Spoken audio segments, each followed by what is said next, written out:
teman-teman, kita tahu hingga saat ini musik merupakan salah satu penyemangat hidup. Tanpa musik, kehidupan kita akan terasa sepi dan tentunya sangat membosankan. Musik bisa memberikan warna baru bagi dunia dan juga bisa menjadi penghibur bagi kita. Nah, musik yang setiap hari kita dengar menjadi bagian kehidupan kita sehari-hari ini ternyata punya sejarahnya sendiri loh. Mau tahu? Yuk simak videonya terus ya.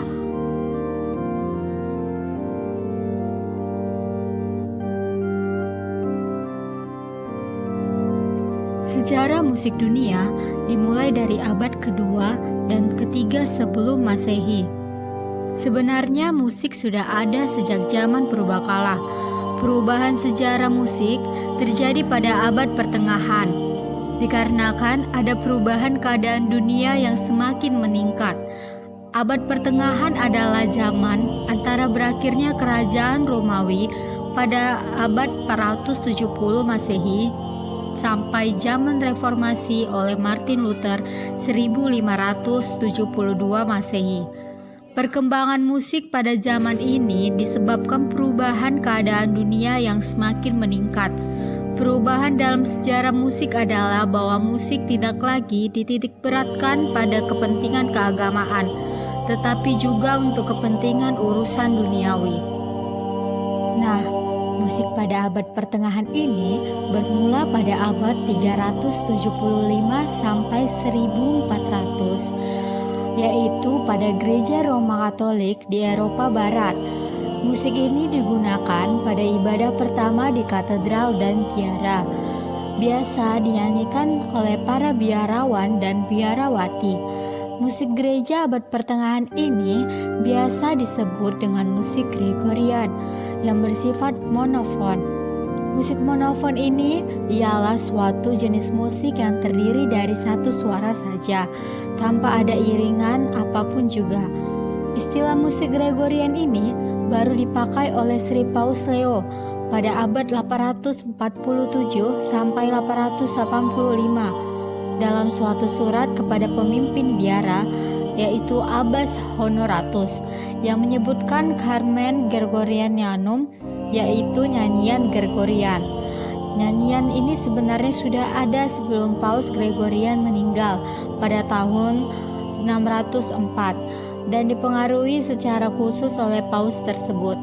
Macam-macam tulisan tentang musik Gregorian juga harus hati-hati untuk dibaca karena banyak versi seperti karangan August Garfield, yaitu pada 1828 sampai 1908, seorang musikolog, komponis, dirijen asal Belgia yang sangat menekankan pengaruh musik Yunani dalam pembentukan lagu Gregorian. Pada awal masa ini, gereja tidak mengizinkan loh penggunaan alat musik masuk dalam ibadah, dan kemudian pada tahun 1100 instrumen musik barulah mulai diperbolehkan penggunaannya dalam gereja. Instrumen pertama kali yang dapat digunakan adalah orgel pipa. Pada masa ini, musik biasa terbagi dalam dua, yaitu musik sakral dan musik sekuler. Musik sakral juga biasa disebut dengan musik plainchant atau musik polos, yaitu musik vokal monofoni dengan syair bahasa Latin yang dinyanyikan tanpa iringan. Musik ini dinyanyikan saat beribadah di misa atau harian.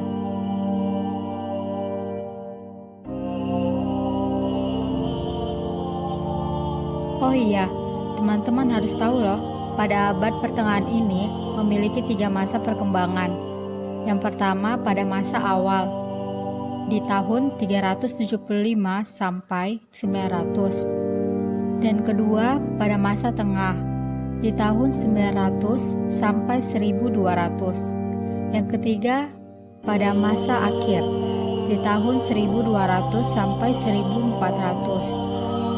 Nah, pada video ini saya akan memfokuskan penjelasan tentang karakteristik musik pada abad pertengahan pada masa awal, yaitu musik Gregorian yang terjadi pada abad 375 sampai 900. Karakteristik pada musik abad pertengahan awal ini, yaitu terdapat modalitas. Kekayaan estetik musik Gregorian hanya dapat dimengerti bila modalitas juga dipahami. Karangan-karangan yang untuk pertama kali menerangkan tangga nada Gregorian disusun oleh beberapa biarawan, seperti misalnya Hucbald dari biara Santo Aman di tahun 840 sampai 930. Pengarang ini menjadi terkenal lebih-lebih karena tulisannya di buku The Harmonica Institution. Seluruh musik pada masa Gregorian berdasarkan tetrachord, yaitu 4 nada dasar. Nada tersebut adalah D, E, F, dan G sebagai nada dasar atau finalis. Sedangkan satu chord di bawahnya terdapat tangga nada pelagal yang bersangkutan. Dengan demikian, sistem modalitas Gregorian terdiri dari 8 tangga nada yang didasarkan hanya atas 4 pokok tersebut, atau nada finalis yang berbeda. Johannes Affligamensis pada abad 12 mengajar tentang wilayah nada dan arah melodi dari tangga nada otentik dan pelagal. Sebagai contoh, ia menuliskan lagu di bawah ini.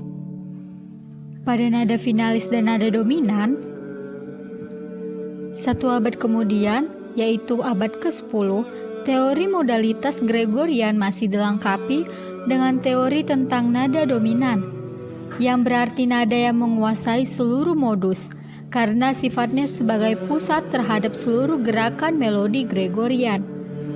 Nah, kita dapat melihat tiap-tiap modus dalam Gregorian.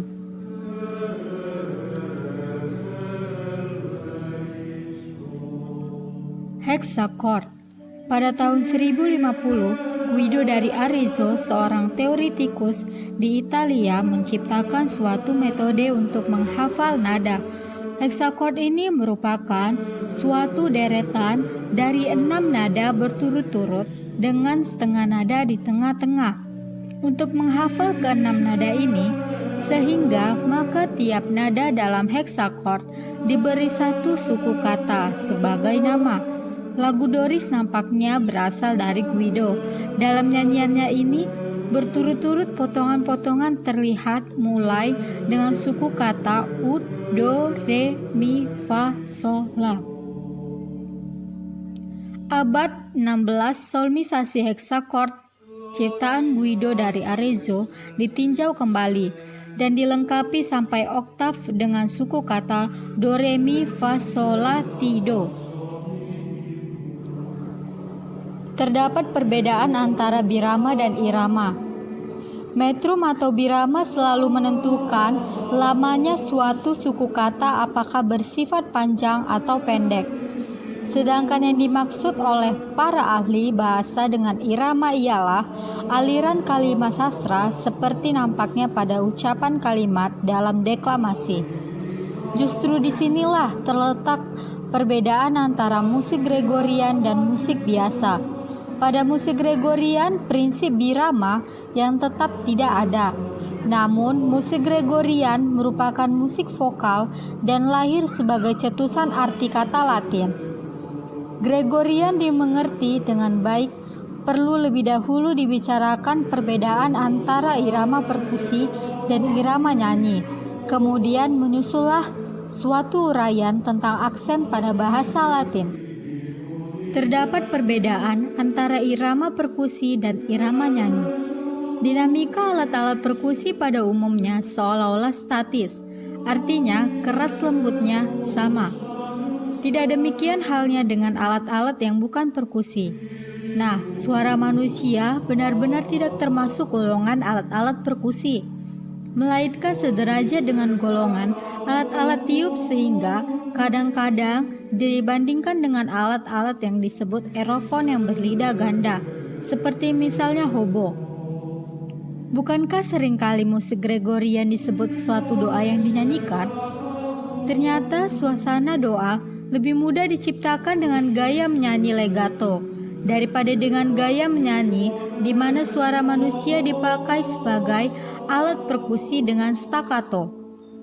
Dengan demikian, dinamika yang dibutuhkan pada musik Gregorian sebagai musik ibadat tidak boleh bersifat statis, melainkan harus beralih terus-menerus dengan memakai crescendo, decrescendo, dan accelerando atau ritardo. Nyanyian Gregorian memiliki 3 gaya dalam menyanyikannya. Yang pertama yaitu silabis. Silabis ini merupakan gaya bernyanyi dengan pembagian satu suku kata dengan satu nada atau sesekali merupakan gabungan 2 nada. Yang kedua adalah gaya neumatis. Gaya menyanyi dengan pembagian satu suku kata dengan memakai satu kelompok neuma dari 2 atau 3 nada. Yang ketiga, gaya melismatis. Gaya ini merupakan gaya menyanyi dengan pembagian satu suku kata dengan banyak nada. Terdapat bentuk-bentuk musik Gregorian. Yang pertama initium. Pada bentuk ini, awal ayat kalimat untuk mengantar pada nada tenor. Nada tenor yaitu sangat dominan, diulang-ulang panjangnya, tergantung dari jumlah suku kata ayat. Yang kedua, mediatio, yaitu pada bentuk ini di tengah ayat ditandai dengan astersiskos atau titik 2 dan berupa kadens setengah biasanya dengan melisma kecil. Yang ketiga, veleksa, suatu cengkok sebuah mediatio bila kalimatnya terlalu panjang. Yang keempat, bentuk terminatio, pada akhir kalimat untuk mengantar melodi dan tenor kepada nada finalis. Psalmodi responsorial, suatu bentuk khusus terdiri dari antifon atau disebut responsorium dan satu ayat saja yang sangat kaya akan melisma. Terdapat juga concentus. Concentus memiliki nyanyian Gregorian yang non-resitatif, dibedakan gaya silabis dan nada untuk satu suku kata, dan gaya melismatis adalah suatu suku kata mendapat satu kelompok nada. Antifon merupakan refren yang mengapiti ayat-ayat Mazmur. Terdapat bentuk himne meliputi nyanyian karena syairnya tersusun menurut pola irama Yunani dan dalam baris-baris dengan jumlah suku kata tertentu, maka teksnya tidak diambil dari kitab suci tetapi disusun baru. Tokoh teori estetika musik Gregorian. Yang pertama, Martianus Capella pada tahun 400. Meskipun bukan seorang Kristen, namun Martianus Capella secara mendalam mempengaruhi sistem pendidikan abad pertengahan. Dalam karangannya yang berjudul De Nuptiis Philologiae et Mercurii, menjelaskan tentang kesenian yang menurut tradisi pengikut Pythagoras. Yang kedua, Augustinus pada tahun 354 sampai 430. Dalam bukunya De Ordine, Augustinus secara umum menekankan bahwa pada tiap jenis suara selalu terdapat suatu aturan. Selain itu, dalam musik terdapat juga suatu dimensi yang disebut rohani. Kemudian teorinya ditingkatkan lagi dalam buku De Musica. Yang ketiga, terdapat Gregorius Agung pada tahun 540 sampai 604. Terdapat bukti bahwa Paus Gregorius memperhatikan secara resmi bidang liturgi, yaitu semua yang berhubungan dengan ibadat resmi yang ada di gereja.